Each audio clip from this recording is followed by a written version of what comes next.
Hello everyone, मैं ना for BCom student. मैं आज आपके लिए बहुत ही इंटरेस्टिंग वीडियो लेके आई, जिसके अंदर हम स्टार्ट करेंगे एक नया subject agriculture and rural marketing.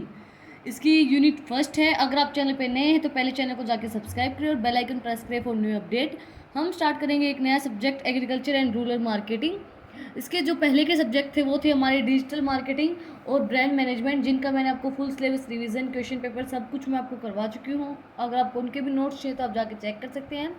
Agriculture and rural marketing BCom के अंदर 4 सेम के अंदर आता है। इसकी बुक मार्केट के अंदर अवेलेबल नहीं है, तो इस वजह से ये मेरे हैंडमेड नोट्स हैं। तो अगर आप चैनल पे नए हैं तो पहले चैनल को जाकर सब्सक्राइब करें और बेल आइकन प्रेस करें फॉर न्यू अपडेट्स। हम स्टार्ट करते हैं एग्रीकल्चर एंड रूरल मार्केटिंग की यूनिट फर्स्ट। ये इसकी कंटेंट है। एग्रीकल्चर मार्केटिंग क्या होती है, defect of agriculture marketing, measures of agriculture marketing, object of the studies, importance of agriculture marketing, difference between consumer goods and agriculture goods, problem faced in the marketing agriculture goods, role of government in agriculture development. ये agriculture से मतलब जो agriculture से related questions हैं वो सब इसके अंदर हम करेंगे। उसके अंदर वो टॉपिक्स हैं। एग्रीकल्चर मार्केटिंग होती क्या है, रूरल के अंदर एग्रीकल्चर मार्केटिंग कैसे आई थी। अब आपको पता ही है रूरल एरिया के अंदर ही लोग एग्रीकल्चर करते हैं सब, लेकिन पहले के टाइम के पे क्या था, उनके पास एक ही ऑक्यूपेशन था, वो था एग्रीकल्चर। सब लोग, ऐसा नहीं था कि किसी के पास बिजनेस था और कुछ था, नहीं। बहुत कम लोग ऐसे थे जो अपना बिजनेस किए हुए थे या और कुछ किए हुए थे। ज़्यादातर लोगों के पास एग्रीकल्चर ही करते थे। उनके पास जो लिवलीहुड का साधन था वो एग्रीकल्चर ही था, चाहे वो रूरल एरिया के अंदर हो चाहे वो सिटीज़ के अंदर, मतलब सब एग्रीकल्चर पे ही डिपेंडेंट होते थे। आज के टाइम पे तो सिर्फ रूरल एरिया जो होते हैं, जो गांव होते हैं, जो छोटे छोटे टाउन होते हैं, उनके अंदर ही एग्रीकल्चर किया जाता है। लेकिन पहले की जो टाइम था, पहले का जो पास्ट के अंदर क्या था कि सब लोग ही डिपेंड होते थे एग्रीकल्चर के ऊपर, एग्रीकल्चर ही करते थे वो लोग। तो हम स्टार्ट करते हैं एग्रीकल्चर मार्केटिंग। हमारा पहला टॉपिक, हम इनको अलग अलग तरीके से पढ़ के देखेंगे। सबसे पहले तो मार्केट होती क्या है, हमें देखिए कि मार्केट क्या होती है। Market is a area with which the forces of demand and supply cover with the established a single price. Market क्या होती है, मार्केट बताती है डिमांड एंड सप्लाई के जो फोर्सेज होते हैं, जो कवर करते हैं सिंगल, एक एस्टेब्लिश करते हैं एक सिंगल प्राइस की। एक जो भी हमें गुड्स लेना है उनको एक सिंगल प्राइस के अंदर उसको फिक्स करते हैं। मार्केट वो एरिया होता है जिसके अंदर हमारी डिमांड और सप्लाई देखी जाती हैं। इसके बाद एग्रीकल्चर क्या होता है। Agriculture generally it is use two means growing and rising crops and lively stock. ये क्या होता है, ग्रो करना, राइज करना क्रॉप्स को अपनी लिवलीहुड्स के लिए, लिवली स्टॉक्स के लिए, उसको बोलते हैं एग्रीकल्चर। अब एग्रीकल्चर मार्केटिंग होता क्या है। Agriculture marketing it is a process that include assembling, storage, processing, transporting, packaging, gardening and distribution of different agriculture commodity across the country. Packaging करना, उनको सबसे पहले असेंबल करना है, असेंबल करने के बाद उसको स्टोर करके रखना, उसके बाद उसकी प्रोसेसिंग होगी, उसकी ट्रांसपोर्टेशन होगी, एक जगह से दूसरी जगह लेके जाना, फिर उसके बाद उसकी packaging and gardening and distribution. हमें जहाँ जहाँ उसको डिस्ट्रीब्यूट करना है वहाँ हमारी डिस्ट्रीब्यूशन हो जाती है। जैसे आप रिलेट कर पाएंगे, अब जैसे गांव के अंदर एग्रीकल्चर की जाती है, एग्रीकल्चर जो खेती बाड़ी होती है वो गांव के अंदर की जाती है।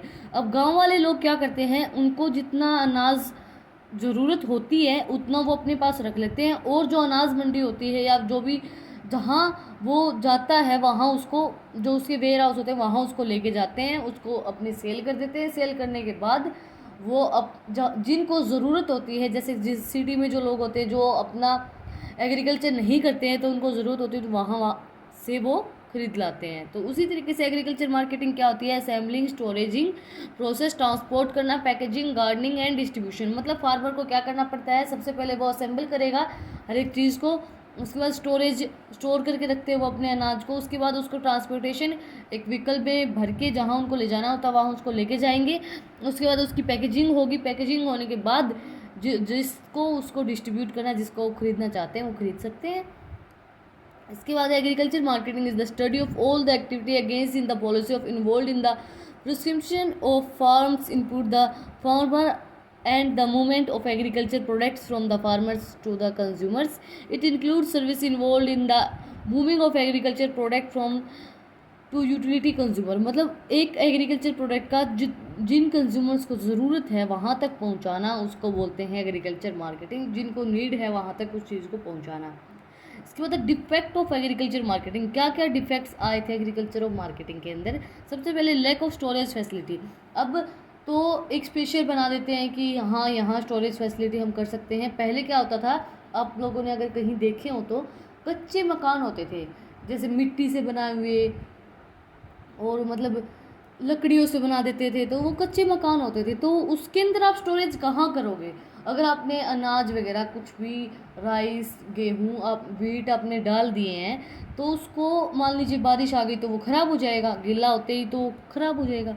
तो हमारे पास जो पहले के टाइम था उसके पास स्टोरेज फैसिलिटी नहीं थी, लैक ऑफ इफ़ेक्टिव ट्रांसपोर्टेशन, उनके पास अच्छा ट्रांसपोर्टेशन भी नहीं था। जितने व्हीकल अभी अवेलेबल होते हैं उतने व्हीकल्स उस टाइम पे अवेलेबल नहीं होते थे। पहले तो जो तांगा गाड़ी बोलते हैं जिसको, तो उस पे लेके जाते थे, तो उनके पास ट्रांसपोर्टेशन नहीं थी, वो कहीं कहीं से कहीं लेके जाते थे।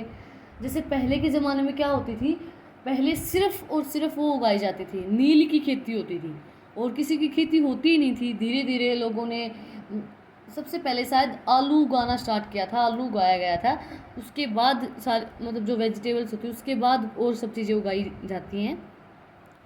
उसके बाद lack of marketing information in the farmer, मतलब उनके पास जो फार्मर्स होते थे उनके पास मार्केटिंग की तो कोई इन्फॉर्मेशन होती ही नहीं थी।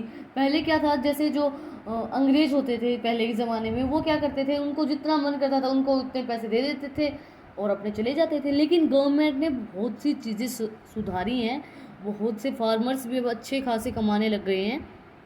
इसके बाद लैक ऑफ एडुकेट फाइनेंस, मतलब उनके पास इतना फाइनेंस नहीं था कि वो अपने मतलब कि ट्रांसपोर्टेशन या कोई भी फैसिलिटीज़ अवेलेबल करवा पाएँ। Lack of irrigation facilities, irrigation की भी उनके पास कोई फैसिलिटी नहीं थी। जैसे कि आज के टाइम पे आप देखें तो बहुत ज़्यादा फैसिलिटी आ गई, लोगों की ज़रूरत ही नहीं है। जैसे कि अभी जो गेहूं की खेती हुई है, गेहूं की खेती के अंदर ये नहीं है कि लोगों की ज़रूरत है कि आप उनसे कटवाएं, नहीं, ऐसी ऐसी मशीनें आ गई हैं, खड़े जो व्हीट होते हैं उनको ऐसे कैसे कट कट करके वो ऐसे के ऐसे निकाल देते हैं। जैसे जो फार्मिंग करते हैं उनको पता होगा, बहुत ज़्यादा इजी हो गई है आज के ज़माने में फार्मिंग। और जो पहले के ज़माने में होती थी वो जैसे बैल को बांध के उससे करवाते थे, मतलब मुझे पता तो नहीं है ज़्यादा, लेकिन फिर भी मैंने सुना है जैसे बैल वगैरह को बांध के उससे करवाते थे। लेकिन आज के टाइम पे तो ट्रैक्टर हो गया है, इरिगेशन की बहुत सी फैसिलिटी हो गई, बहुत सी मशीनरी ऐसी आ गई हैं जो बहुत इजीली बिना किसी आपको लेबर की ज़रूरत, आप अपने जो भी आपको एग्रीकल्चर की चीज़ें चाहिए वो आप इजीली कर सकते हैं। उसके बाद है मेजर्स ऑफ एग्रीकल्चर मार्केटिंग, कौन कौन से मेजर्स थे जो मतलब उठाए गए थे एग्रीकल्चर मार्केटिंग के अंदर। सबसे पहले regulate market, government create a market and it control at its price of the goods. Regulate market के अंदर क्या किया गया कि गवर्नमेंट कंट्रोल करने लग गई मार्केट को। गवर्नमेंट ने क्या किया, जैसे आपको पता भी होगा, गवर्नमेंट फिक्स कर देती थी एक प्राइस कि इससे नीचे तो कोई ज़मींदार लेगा ही नहीं। मतलब जो लेते हैं, जो गुड्स को लेते हैं एग्रीकल्चर गुड्स को, उनको कोई नहीं लेगा इस प्राइस से नीचे। जैसे कि आपको पता होगा, आप कभी गए होगे जहाँ पे गेहूँ मतलब वीट राइस बिकते हैं, वहाँ आपको पता होगा, या फिर आपको वैसे भी आपने सुनी होगी, न्यूज़पेपर में सुना होगा कि गवर्नमेंट ने का जो प्राइस है वो इस टाइम पे इतना है, गवर्नमेंट इतने प्राइस में तो खुद खरीद रही है। मतलब गवर्नमेंट ये नहीं बोल देते कि अभी गवर्नमेंट का भाव इतना है, गवर्नमेंट ने बोला कि इतना ये फिक्स प्राइस है, इतने में तो वो गवर्नमेंट खरीदी, आप गवर्नमेंट को दे सकते हो। उससे ज़्यादा में अगर आपसे कोई खरीद रहा है तो आप उसको दे सकते हो, अगर नहीं खरीदा तो आपको कम में देने की ज़रूरत नहीं है। गवर्नमेंट एक मिनिमम प्राइस फिक्स कर देती थी और उसी प्राइस पे गवर्नमेंट उस गुड्स को खरीदती थी। उसके बाद cooperate agriculture marketing society, cooperative agriculture marketing society के अंदर क्या कर दिया गया है, बहुत से लोग जैसे मिलजुल के, जैसे 5-6 फार्मर हैं, वो मिल के वो कहते कि हम अब मिल के अपने अनाज को बेचेंगे, और मतलब ये कर देते, फिक्स कर देते एक चीज़ को कि भाई हमारा अनाज इतने में बिकेगा, हम तो इकट्ठे देंगे, अब इकट्ठा देंगे तो हम इतने में ही देंगे, इससे कम हम आपसे पैसे नहीं लेंगे। तो उनको हार के अब ये पता है कि कोई नहीं दे रहा तो उनसे लेना पड़ेगा आपको, तो वो उतने प्राइस में उनको लेना पड़ता था। इसके बाद है मिनिमम सपोर्ट प्राइस का मतलब क्या है कि गवर्नमेंट फिक्स कर देती थी एक रेट ऑफ द प्रोडक्ट, उस प्रोडक्ट का एक रेट, एंड उससे ज़्यादा उस मतलब उससे कम कोई भी परचेज़ नहीं कर सकता था उस प्रोडक्ट को। उससे ज़्यादा बेशक कर लो, लेकिन उससे कम आप उस प्रोडक्ट को परचेज़ नहीं कर सकते। उस गुड्स को परचेज नहीं कर सकते हो। अब सब्सिडी ट्रांसपोर्ट के अंदर क्या आएगा, जैसे कि अब गवर्नमेंट ने अनाज ले लिया, अब गवर्नमेंट उस अनाज का करेगी क्या। अब मान लीजिए गवर्नमेंट ने राइस ले ली, व्हीट ले ली, अब गवर्नमेंट को क्या करना है उस अनाज का, गवर्नमेंट उस अनाज का करेगी क्या। गवर्नमेंट क्या करेगी, सब्सिडी के थ्रू जो लोग गरीब हैं, जो लोग अफोर्ड नहीं कर सकते हैं उन फैसिलिटीज़ को, तो उनको वो डिस्ट्रीब्यूट कर देगी सब्सिडी देके, कि भाई जैसे नहीं रहते हैं बीपीएल वाले जो कार्ड होते हैं या येलो कार्ड जिनको बोलते हैं, उन कार्ड वाले बंदों को वो अपना वो जो अनाज वो खरीदते हैं, गवर्नमेंट खरीदती है, वो उनको डिस्ट्रीब्यूट कर देती है। उसके बाद पब्लिक डिस्ट्रीब्यूशन सिस्टम, इसके अंदर भी यही है कि पब्लिक को डिस्ट्रीब्यूट कर देती है, जो भी वो चीज़ें खरीदती है और उन चीज़ों को वो डिस्ट्रीब्यूट करती है। उसके बाद स्टैंडर्डाइजेशन एंड गार्डनिंग स्टैंडर्डाइजेशन मतलब एक स्टैंडर्ड अपग्रेड कर दिया है मार्केट के अंदर एग्रीकल्चर गुड्स के रिलेटेड, कि भाई एग्रीकल्चर जो भी कर रहे हैं वो एक स्टैंडर्ड मेंटेन हो गया है। आज के दिन जो फार्मर है, जिनके पास अच्छी खासी ज़मीन है, तो उनका एक अलग से स्टैंडर्ड मेंटेन हो गया है, क्योंकि उन्होंने क्या कर रखा है, अब इतनी फैसिलिटीज़ आ गई हैं कि आपको ज़्यादा काम करने की ज़रूरत है ही नहीं। तो आज की वीडियो में हमने आज की वीडियो में स्टार्ट की है agriculture and rural marketing unit first. Agriculture marketing क्या होती है, defects of agriculture marketing, measures of agriculture marketing. अगली वीडियो में हम करेंगे objective of the study, importance of agriculture marketing. अगर आपको मेरी ये वीडियो पसंद आई तो इस वीडियो को ज़्यादा से ज़्यादा लाइक करें, चैनल को सब्सक्राइब करें और बेल आइकन प्रेस करें for new update. Thank you for watching my video.